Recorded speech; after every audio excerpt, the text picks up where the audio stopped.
In past videos, I've explored top tech reviews and even delved into the best laptops currently on the market. However, today's video will take a different turn. We'll be discussing essential information before purchasing a laptop. In this video, I'll provide all the crucial information that will guide you in making an informed decision for your next laptop purchase. If you're not particularly tech savvy, don't fret. Everything will be explained in simple terms for you. Before we delve deeper, there are two things we need to understand. First is your budget. If you have a budget and plan to buy a computer within this budget, desktop PCs that you can buy for the same price are more powerful than laptops. Therefore, if you don't travel frequently and don't need to move the computer, building a PC is much more advantageous than buying a laptop. Secondly, what are your needs? What do you intend to use the laptop for? Different tasks require different levels of processing power.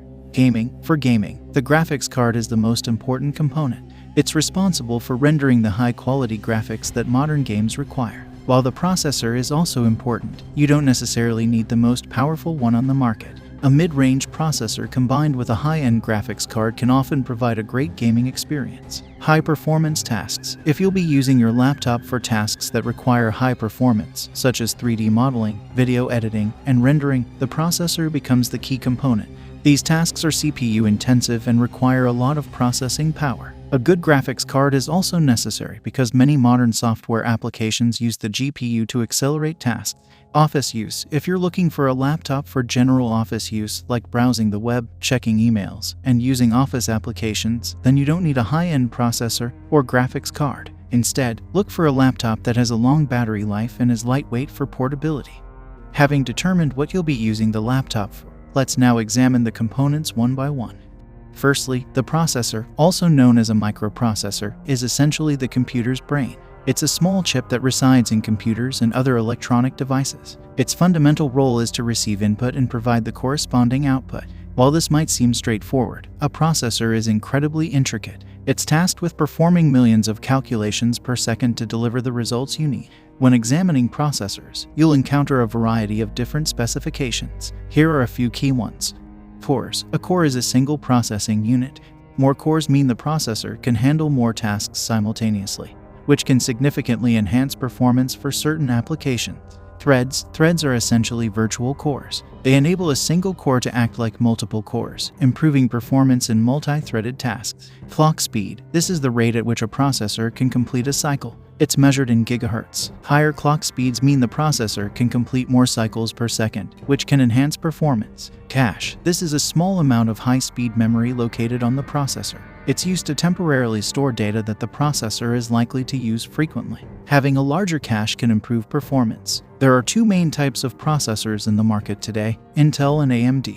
Intel processors are recognized for their strong single-core performance, meaning they can handle tasks that utilize one core very well. This makes them excellent for tasks like gaming, where single-threaded performance is crucial. AMD processors, on the other hand, are recognized for their strong multi-core performance. They excel in tasks that can be split across multiple cores, like rendering and encoding tasks. When looking at laptop models, you may have seen names such as i5, i7, Ryzen 5, and Ryzen 7. These are the processor models found in laptops. Intel produces the i-series processors, while AMD produces the Ryzen processors. The performance hierarchy in Intel processors is as follows: i3 for entry-level, i5 for mid-range, and i7 and i9 for high-end processors. A similar hierarchy exists in AMD's Ryzen processors. There are usually some numbers and letters next to the processors. Here is what they mean. Take this Intel Core i5-13420H processor for example. The first two digits after the i5 is the generation, which means this is a 13th generation processor. This leads us to another question. What is a generation, and does a newer generation mean better performance? The generation of a processor refers to the age of the architecture of the processor, with newer generations typically including more advanced features. However, a newer generation doesn't always mean better performance. It's important to look at the specific performance benchmarks of the processor. Now let's delve deeper into the meaning of the letters in processor model names. The H at the end of a processor's model name indicates that it is a high-performance part. These processors are typically found in gaming laptops and high-end workstations. They have higher clock speeds and more cores than other processors, which allows them to handle intensive tasks like gaming, video editing, and 3D modeling. The U at the end of a processor's model name indicates that it is designed for ultra-low power consumption. These processors are typically found in thin and light laptops, where battery life is a key consideration.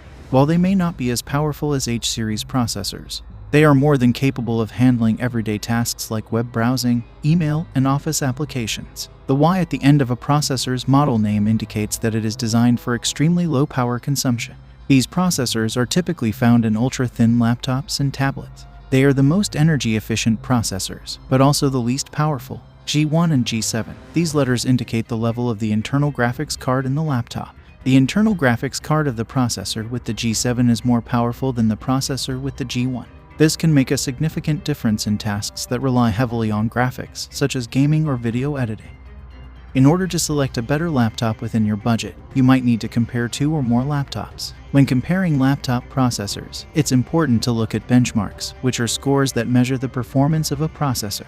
Websites like Cinebench R23 provide these benchmarks and can be a useful tool when choosing a laptop.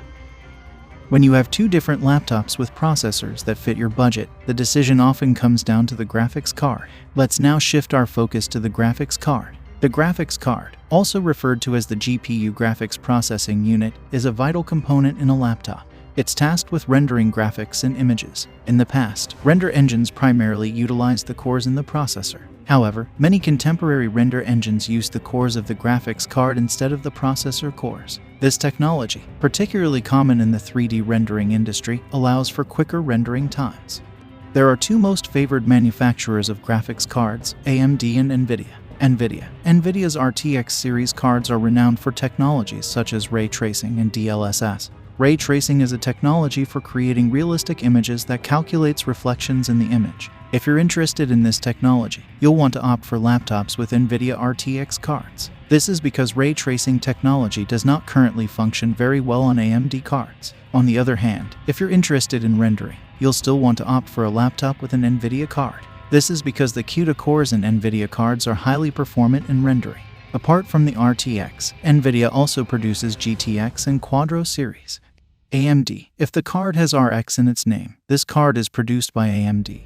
While AMD cards may not currently handle ray tracing as effectively as NVIDIA cards, they still offer solid performance for a variety of tasks. In a video card series, the higher number of video cards is more powerful than the other. For example, an RTX 3080 is superior to an RTX 3070, and an RTX 3060 is superior to an RTX 3050. You can compare graphics cards by searching for a laptop GPU benchmark list. This list ranks graphics cards from top to bottom based on their performance. Another important factor to consider is the power consumption of the graphics card, indicated by the letter W next to the graphics cards on the list. The model with higher wattage is more performant and consumes more power than the other. Therefore, not only the model of the graphics cards is important, but also the watt values consumed are crucial.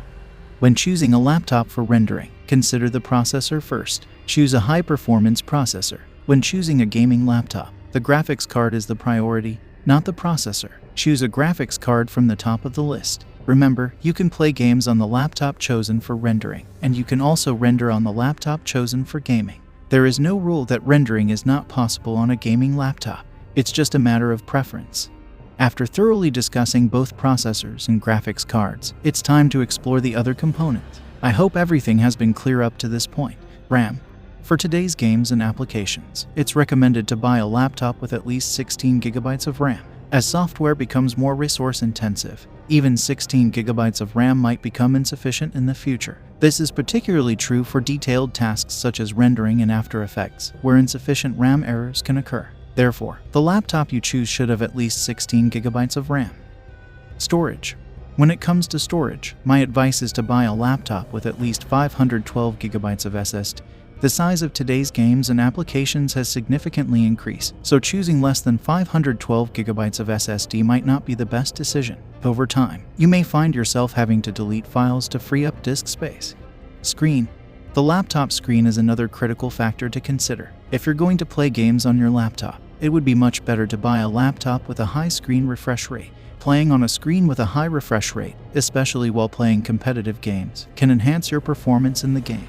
For this reason, I recommend buying a laptop with at least a 144Hz screen for gaming. However, if you're not gaming and need more accurate colors, you need a screen with high color accuracy. There are standards such as NTSC and sRGB that have been developed to determine this color accuracy. If you look at the detailed technical specifications of the laptop you plan to buy, you will see the percentage values of these standards. The higher this percentage value, the more saturated and accurate the colors are. Therefore, you need to choose a laptop with high color accuracy. And that concludes our video for today. I trust this video assists you in making an informed choice. Don't forget to hit the like button, share, and subscribe for more tech insights. Until our next video, stay informed and make smart choices.